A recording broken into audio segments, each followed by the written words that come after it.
కొలిక్కొచ్చిన Telangana cabinet విస్తరణ. ఈ రాత్రికి హైదరాబాద్ రానున్న గవర్నర్ జిష్ణుదేవ్ వర్మ. కాళేశ్వరం విచారణకు భయపడడం లేదన్న హరీష్ రావు. బులెటిన్ లో ముందుగా తెలంగాణ టాప్ 9 న్యూస్ చూద్దాం. తెలంగాణ కేబినెట్ విస్తరణ కొలిక్కొచ్చింది. కొత్తగా కేబినెట్ లో ముగ్గురికి చోటు కల్పించనున్నారు. రేపు మధ్యాహ్నం 1 గంట తర్వాత విస్తరణ ఉండే అవకాశం ఉంది. మంత్రి పదవి ఆశిస్తున్న సుదర్శన్ రెడ్డి, మదన్ మోహన్ ఢిల్లీలో ఉన్నారు. ప్రస్తుతం ఢిల్లీలో ఉన్న గవర్నర్ జిష్ణుదేవ్ వర్మ ఈ రాత్రికి హైదరాబాద్ రానున్నారు. కేబినెట్ విస్తరణ కోసం రేవంత్ సర్కార్ రాజ్ భవన్ అపాయింట్మెంట్ కోరినట్లు తెలుస్తోంది. అలర్ట్ గా ఉండాలని జీఏడీ ఉద్యోగులకు ఆదేశాలు జారీ అయ్యాయి. కాళేశ్వరం విచారణను సీబీఐకి అప్పగించాలన్నారు కేంద్ర మంత్రి కిషన్ రెడ్డి.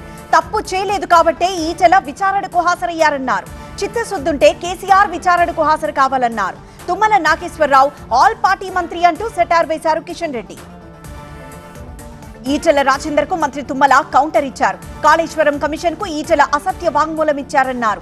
తాను స్వయంగా కమిషన్ దగ్గరకు వెళ్లి నాటి సబ్ కమిటీ నిర్ణయాలను తెలియజేస్తానని తుమ్మల తెలిపారు.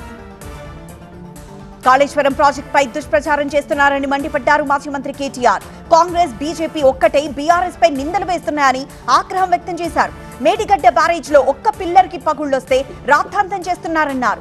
బీజేపీ ఆఫీస్ లో వండి వార్చిన రిపోర్ట్ ను ఎన్డీఎస్ఏ పేరుతో వదిలారని కేటీఆర్ విమర్శించారు. కాళేశ్వరం కమిషన్ విచారణకు ఎవ్వరూ భయపడడం లేదన్నారు మాజీ మంత్రి హరీష్ రావు. కాళేశ్వరం కమిషన్ ముందు ఖచ్చితంగా హాజరై వాస్తవాలు తెలియజేస్తామన్నారు. కాళేశ్వరంపై కావాలని కాంగ్రెస్ ప్రభుత్వం బురద జల్లుతోందన్నారు. బీజేపీ, బీఆర్ఎస్ విలీనం ఖాయమన్నారు ప్రభుత్వ విప్ ఆది శ్రీనివాస్. కొంతకాలంగా ఈ రెండు పార్టీలు కలిసి కాంగ్రెస్ పై కుట్ర చేస్తున్నాయన్నారు. హరీష్ రావు, ఈటెల రహస్య భేటీ తర్వాతే కాళేశ్వరం విషయంలో బీజేపీ స్టాండ్ మారిందన్నారు. కాళేశ్వరం కమిషన్ ముందు ఈటెల రాజేందర్ వాస్తవాలు దాచిపెట్టారన్నారు. ఉద్యమంలో కీలక పాత్ర పోషించిన ఉద్యోగులను ప్రభుత్వం కించపరుస్తోందని బీఆర్ఎస్ ఎమ్మెల్సీ కవిత ఫైర్ అయ్యారు. ఉద్యోగులకు ఒక్క డిఏ కాదు, అన్ని డిఏలు మంజూరు చేయాలని డిమాండ్ చేశారు. రానున్న 2 రోజుల పాటు తెలంగాణలో మోస్తరు వర్షాలు కురుస్తాయని వాతావరణ శాఖ తెలిపింది. రేపు 22 జిల్లాలకు వర్ష సూచన చేసింది. గంటకు 30 నుండి 40 కిలోమీటర్ల వేగంతో ఈదురుగాలులు వీస్తాయని హెచ్చరించింది. టీడీపీ ఎమ్మెల్యేలకు సీఎం చంద్రబాబు హెచ్చరిక. మహిళలను అవమానిస్తే కాలగర్భంలో కలిసిపోతారన్న మంత్రి లోకేష్. రాష్ట్రంలో వ్యవస్థలన్నీ నాశనమైపోయాయన్న సజ్జల.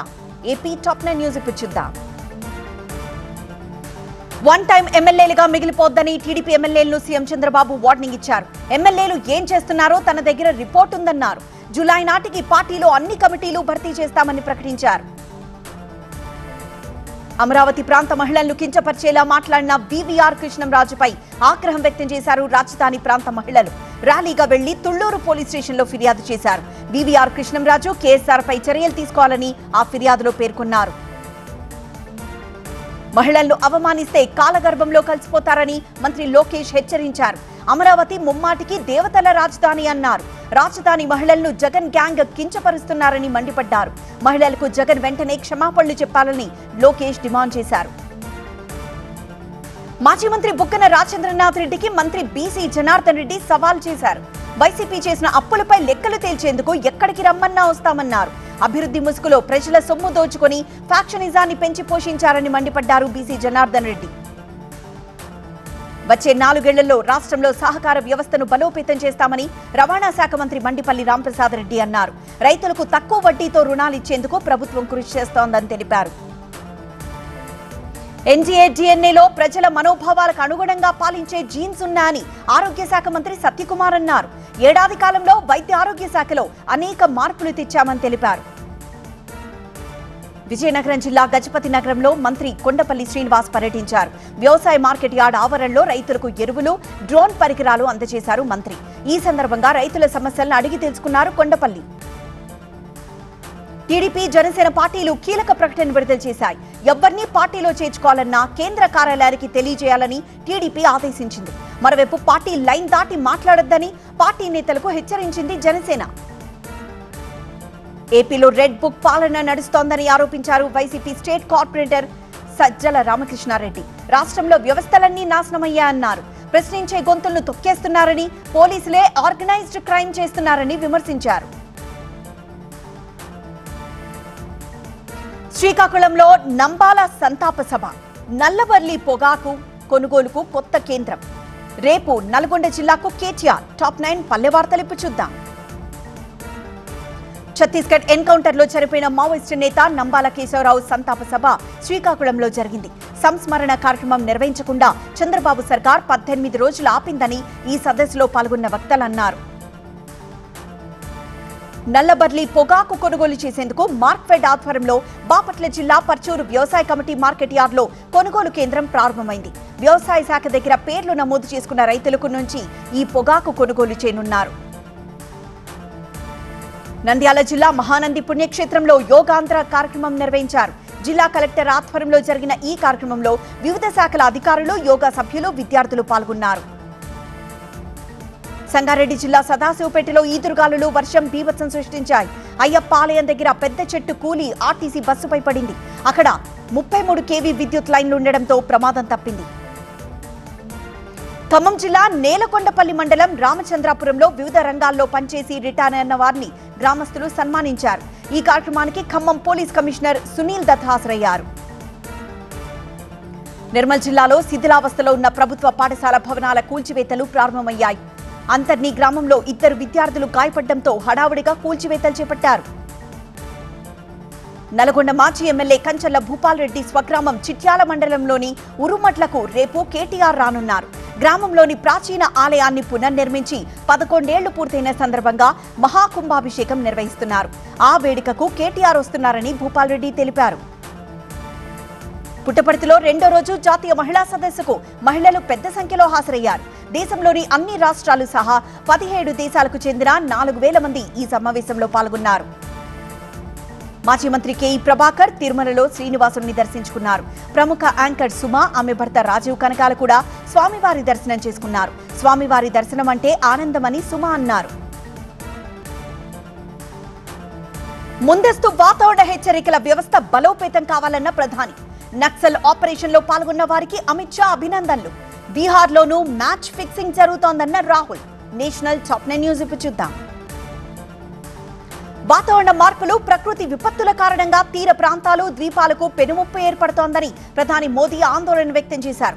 విపత్తు ముప్పు తగ్గించేందుకు ముందస్తు హెచ్చరికల వ్యవస్థను బలోపేతం చేయాల్సిన అవసరం ఉందని ప్రధాని సూచించారు. ఛత్తీస్గఢ్లో నక్సల్స్ నిర్మూలన ఆపరేషన్ చేపట్టిన అధికారులతో కేంద్ర హోంమంత్రి అమిత్ షా భేటీ అయ్యారు. ఢిల్లీలో జరిగిన ఈ సమావేశంలో ఛత్తీస్గఢ్ సీఎం విష్ణుదేవ్ సాయ్ కూడా పాల్గొన్నారు. అధికారులను అమిత్ షా అభినందించారు. ఛత్తీస్గఢ్ వచ్చి ఈ ఆపరేషన్లో పాల్గొన్న సైనికులను కలుస్తానని అమిత్ షా తెలిపారు. ఉగ్రవాదాన్ని ఎట్టి పరిస్థితుల్లోనూ సహించరాదన్నది భారత్ విధానమని విదేశాంగ మంత్రి జయశంకర్ స్పష్టం చేశారు. పహల్గాం దాడిని ఖండించిన బ్రిటన్ ప్రభుత్వానికి కృతజ్ఞతలు తెలిపారు.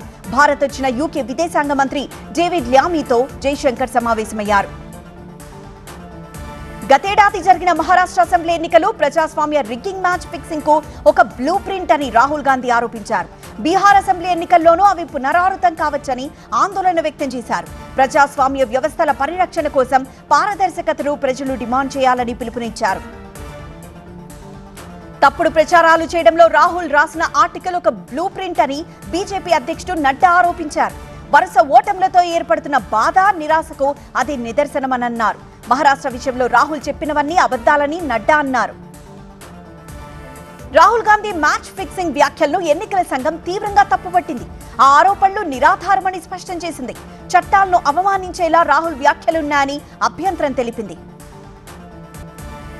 అమెరికా ఒత్తిడి కారణంగానే ఆపరేషన్ సింధూర్లో కాల్పుల విరమణ జరిగిందని గుజరాత్ కాంగ్రెస్ వర్కింగ్ ప్రెసిడెంట్ జిగ్నేష్ మేవానీ ఆరోపించారు.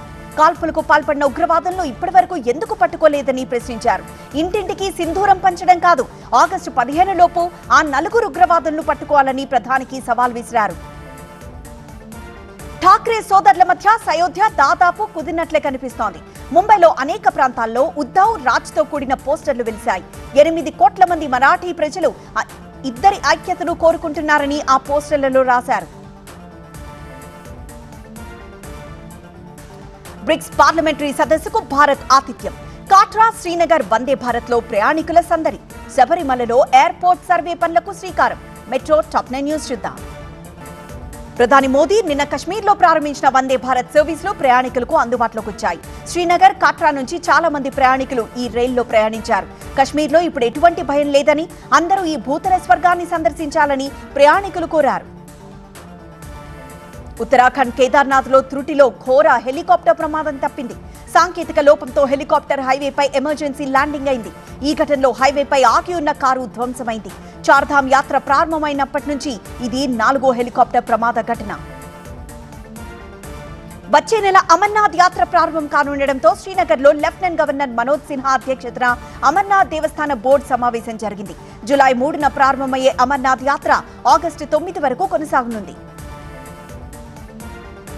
చట్టపరమైన చిక్కులు తొలగిపోవడంతో శబరిమల ఎయిర్పోర్ట్ సర్వే పనులు మొదలు కానున్నాయి. సీనియర్ ఐఏఎస్ అధికారితో కూడిన బృందం సోమవారం శబరిమల పరిసర ప్రాంతాల్లో సర్వే చేపట్టనుంది. ఎయిర్పోర్ట్ పనులకు సంబంధించి అభ్యంతరాలుంటే తెలియజేయమని ప్రభుత్వం జారీ చేసిన నోటిఫికేషన్ గడువు ఈ నెల 25తో ముగియనుంది. ఖాన్ సర్ గా పేరు తెచ్చుకున్న యూట్యూబర్ ఫైజల్ ఖాన్ ను బీహార్ గవర్నర్ ఆరిఫ్ మహమ్మద్ ఖాన్ భేటీ అయ్యారు. పాట్నాలోని ఖాన్ సర్ ఇన్స్టిట్యూట్ కు గవర్నర్ వచ్చారు. అక్కడి విద్యార్థులకు ఆయన క్లాస్ కూడా తీసుకున్నారు. బక్రీద్ పండుగ సందర్భంగా బెంగాల్లోని ఫూల్బరీలో భారత్ బంగ్లాదేశ్ సరిహద్దుల్లో 2 దేశాల భద్రతా బలగాలు శుభాకాంక్షలు తెలుపుకున్నాయి. పరస్పరం మిఠాయిలు పంచుకున్నారు. అల్లూరి జిల్లా చింతూరు, మహారాష్ట్ర నాందేడ్కు గంజాయి తరలిస్తున్న వ్యక్తిని భద్రాద్రి కొత్తగూడెం జిల్లా అశ్వారాపురంలో పోలీసులు అదుపులోకి తీసుకున్నారు. అతని నుంచి 66 లక్షల రూపాయలు విలువ చేసే 130 కేజీల గంజాయిని స్వాధీనం చేసుకున్నారు. సత్యసాయి జిల్లా కొత్త చెరువులో భూ వివాదంలో 2 వర్గాలు ఘర్షణ పడ్డాయి. ధర్మవరం రహదారి పక్కనున్న 7 సెంట్ల కోసం కర్రలు, రాళ్లతో దాడి చేసుకున్నారు. ఈ గొడవలో 4 గాయపడ్డారు. సొంతూళ్లలో దొంగతనాలు చేస్తూ బాధితులతో కలిసి పోలీసులకు ఫిర్యాదు చేస్తున్న ఘరానా దొంగను హనుమకొండ పోలీసులు అరెస్ట్ చేశారు. 7 నెలల గర్భిణీపై ఇటీవలే అతడు హత్యాయత్నం చేశాడు. ఆమె చనిపోయిందనుకుని బంగారం దోచుకుని వెళ్లాడు. కానీ ఆమె స్పృహలోకి రావడంతో అసలు విషయం వెలుగు చూసింది. ఖమ్మం జిల్లా కల్లూరులో ఎస్ఐ హరితను కాంగ్రెస్ కార్యకర్త రాము బలంగా నెట్టివేశారు. కల్లూరులో ఓ హోటల్ దగ్గర హోటల్ సిబ్బందికి కాంగ్రెస్ వర్గీయులకు మధ్య అర్ధరాత్రి గొడవ జరిగింది. ఇరు వర్గాలకు నచ్చజెప్పే క్రమంలో ఎస్ఐ హరితను బలంగా నెట్టేశారు. దీంతో రాము, ఆయన అనుచరులను పోలీసులు అదుపులోకి తీసుకున్నారు. భారత్ కు భారీగా ఎఫ్టీఐలు. తాను చదువుకున్న కాలేజ్కి 151 కోట్ల రూపాయల విరాళం ఇచ్చిన ముఖేష్ అంబానీ. ఎంసీఎక్స్ లో ఇక electricity trading business top 9 news ఇప్పుడు చూద్దాం. గత ఆర్థిక సంవత్సరం దేశానికి $81 బిలియన్ విదేశీ ప్రత్యక్ష పెట్టుబడులు వచ్చాయని కేంద్ర వాణిజ్య శాఖ మంత్రి పీయూష్ గోయల్ తెలిపారు.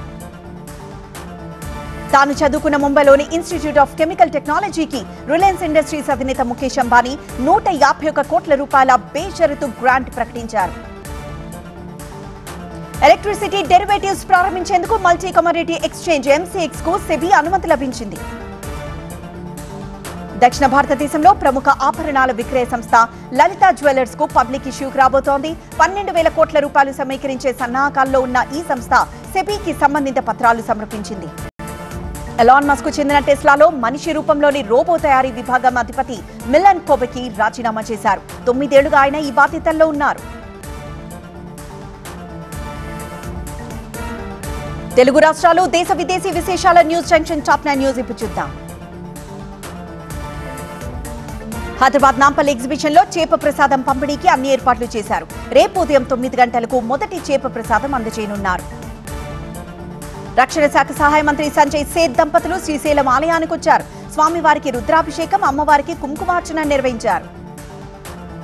వేసవి సెలవులు ముగుస్తూ ఉండడం శనివారం కావడంతో యాదగిరిగుట్టకు భక్తులు పోటెత్తారు. క్యూ లైన్లు మొత్తం నిండిపోయాయి. కన్నప్ప సినిమాలో పిలక గెలక పాత్రలు పెట్టారంటూ గుంటూరు శంకర్ విలాస్ సెంటర్లో బ్రాహ్మణులు ధర్నాకు దిగారు. మంచు కుటుంబం బ్రాహ్మణులను కించపరుస్తోందని మండిపడ్డారు. గుజరాత్ రాజధాని గాంధీనగర్ గిఫ్ట్ సిటీలో ఇన్ఫోసిస్ కొత్త డెవలప్మెంట్ సెంటర్ ను సీఎం భూపేంద్ర పటేల్ ప్రారంభించారు. బ్యాంకింగ్, ఫినాన్స్, ఇన్సూరెన్స్ సేవలకు సంబంధించిన డిజిటల్ సొల్యూషన్స్ ను ఈ సెంటర్ అందిస్తుంది. ఉప్పు నిప్పులా ఉండే రాజస్థాన్ కాంగ్రెస్ నేతలు అశోక్ గెహ్లాట్, సచిన్ పైలట్ జైపూర్ లో సమావేశమయ్యారు.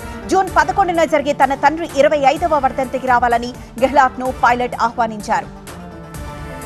సౌరాష్ట్ర క్రికెట్ ప్రో లీగ్ కప్పును కేంద్ర మంత్రి మన్సుఖ్ మాండవ్య రాజ్కోట్ గ్రౌండ్ లో ఆవిష్కరించారు. ఈ సందర్భంగా ఆయన గ్రౌండ్ లో కాసేపు క్రికెట్ ఆడారు.